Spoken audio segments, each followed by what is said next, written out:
It gives me great pleasure to be here with you to celebrate an important anniversary for the Renault-Nissan alliance. In fact, the start of 2012 marks 4 years of partnership with the Russian carmaker АВТОВАЗа. So how is this cooperation progressing? What new challenges remain to be met? What's the position 4 years after that official signature? Inside Russia will be answering all of those key questions today. To help us understand more about all of this, I have with me our main guest on this programme, Carlos Tavares. Hello, and thank you very much for joining us. My pleasure. Let's begin this АВТОВАЗа Renault-Nissan story at the very beginning, starting with a picture roundup we've put together of the main facts. We're heading to Tolyatti, 1,000 kilometers southeast of Moscow. It's home to АВТОВАЗа, a town-sized factory which today employs 70,000 people. The adventure started here in February 2008 when Renault signed a partnership agreement taking a 25% stake in Russia's largest manufacturer. A deal which benefits both parties. The alliance brings know-how and international expertise. АВТОВАЗа has extensive knowledge of the domestic market and the capacity to produce 800,000 vehicles a year. Since signing the partnership, much has been achieved.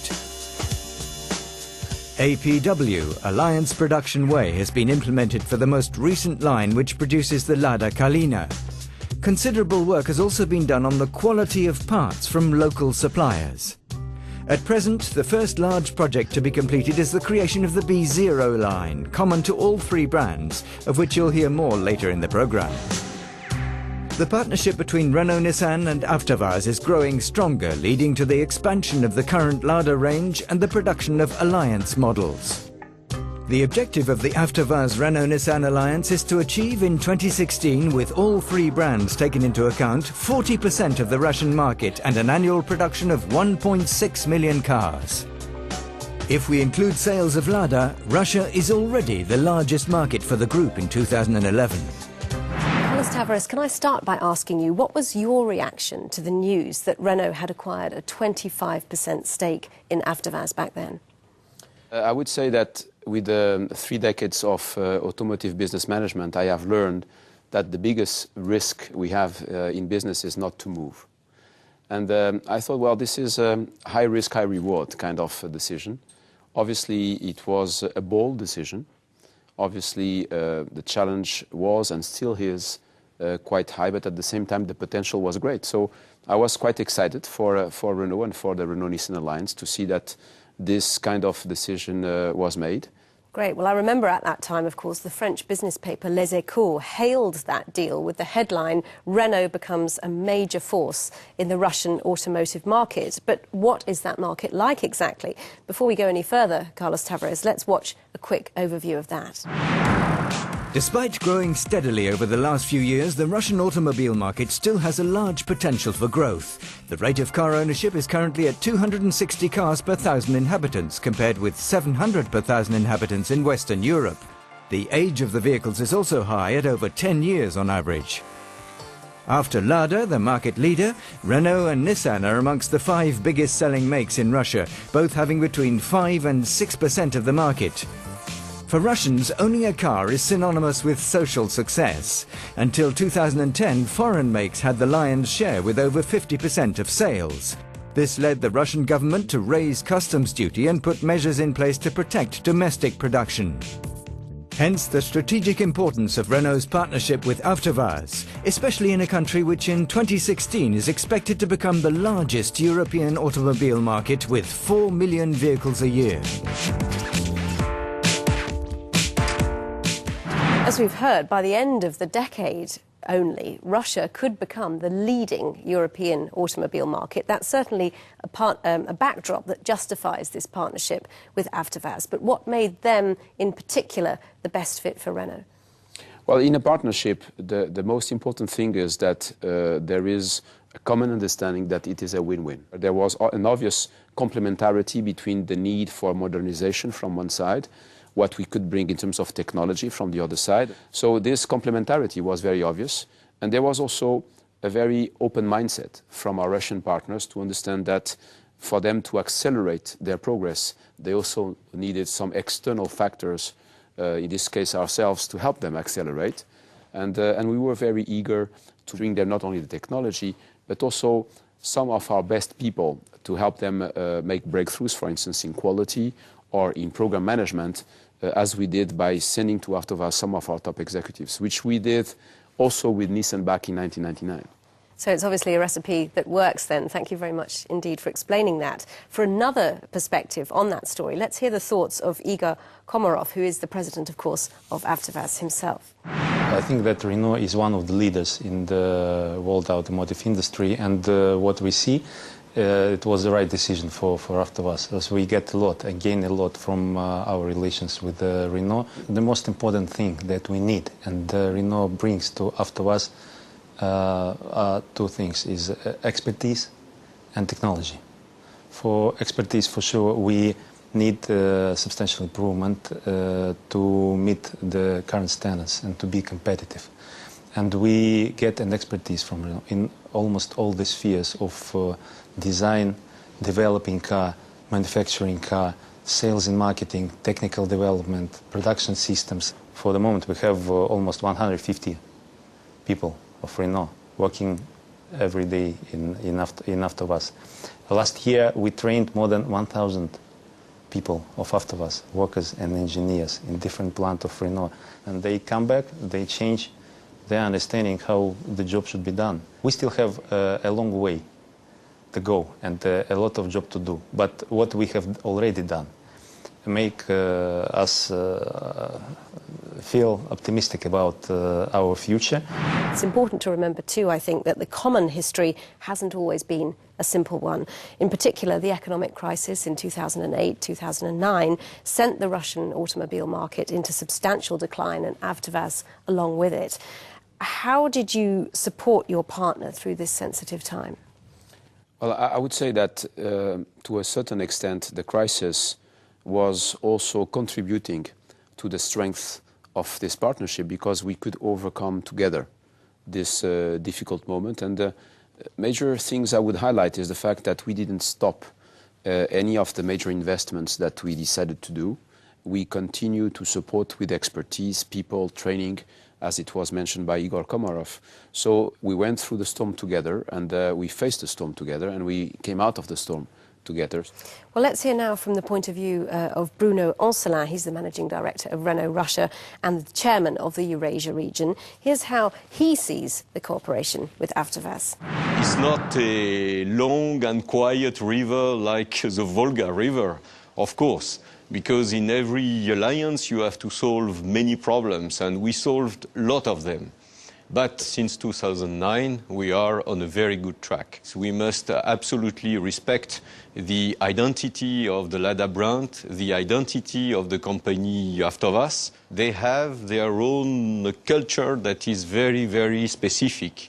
I think that the experience that we have with Nissan, managing a partnership that is win-win inside the same global worldwide alliance, gives us some, let's say, qualities of respect, qualities of enhancement of the other company that are probably very, very useful in this case. It's giving to the alliance, through the use of common modules, common platforms, common components, scale effects that are making the alliance probably the biggest car manufacturer for the Russian market. Well, I'd like to focus now on a little-known but essential aspect of this partnership. I'm talking, of course, about the synergies developed with АВТОВАЗа, especially in the relationship with local suppliers. Working in an enlarged company with our suppliers in Russia is a key factor of success. A scale effect and the bundling of business delivers high level of cost competitiveness. So we expect to enjoy this cost competitiveness, make sure that АВТОВАЗа enjoys it also, and at the same time give the Russian suppliers the ability to accelerate the development of their own competitiveness in quality, manufacturing efficiency. So I think this is a win-win-win, where in the alliance we win because we create a huge volume scale effect, and our suppliers win because with our demands, they will progress faster and open the doors of additional business for their own companies.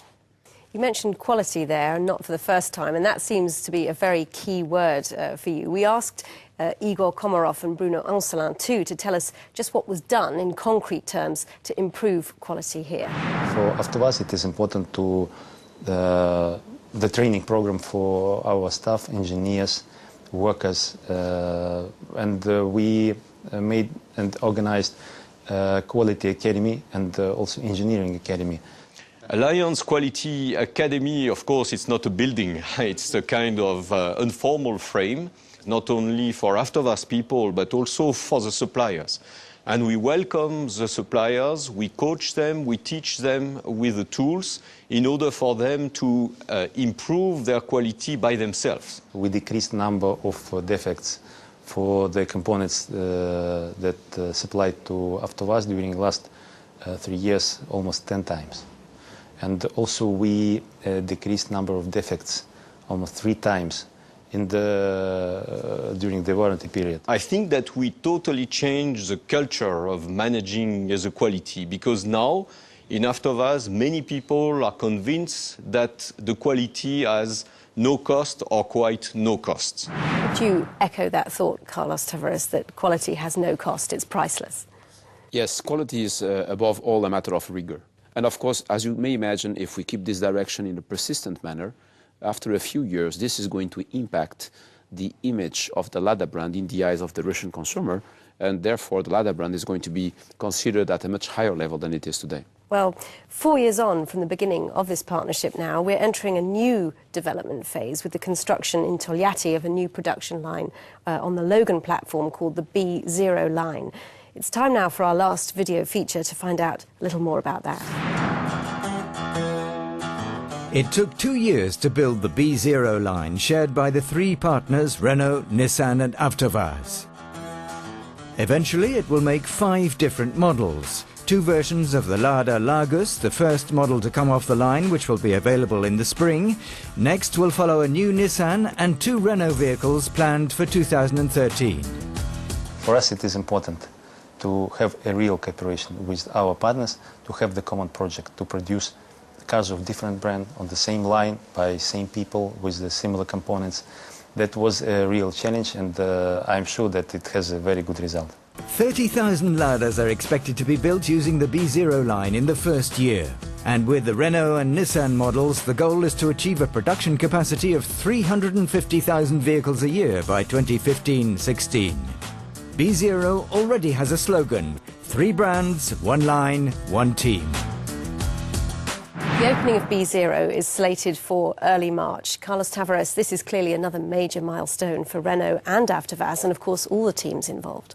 It is, and I think the first thing we need to do, because it's by far the most important, is to congratulate the teams for the work that has been done. You know, for them, the last 2 or 3 years have been a period of high pressure, enormous work, and I think we should not under-evaluate what magnitude of challenge that represents. So I'm extremely happy.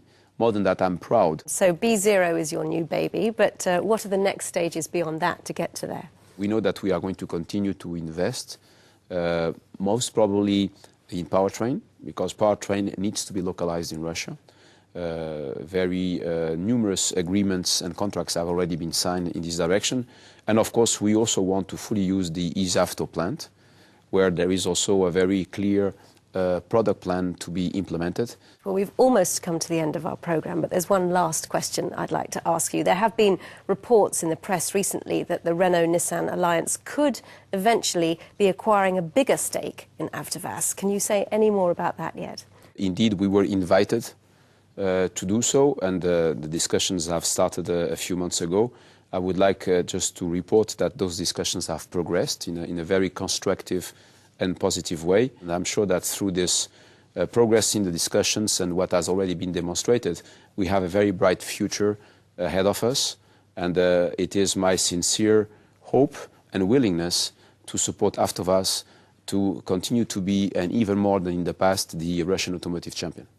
Well, thank you very much indeed, Carlos Tavares, for joining me on this Russia special, marking, of course, the 4th anniversary of the beginning of that partnership with АВТОВАЗ. And thank you all very much indeed for watching. Have a good day. Goodbye.